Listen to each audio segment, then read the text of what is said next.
making our apple pie spice recipe. First ingredient is ground cinnamon.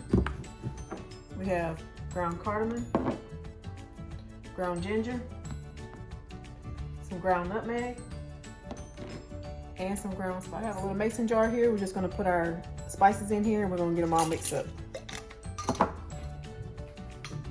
Okay, we're gonna add 4 tablespoons of our cinnamon. And you just level each one of them off. We have our allspice. We're gonna get half a teaspoon. And then our ginger is gonna get, I'm making a mess, 1 teaspoon. And then our cardamom, we're gonna get 1 1/2. So we have our half here. Whoop. And then our teaspoon. And then 1 1/2 teaspoons of nutmeg. And get the lid on it and get it shook up.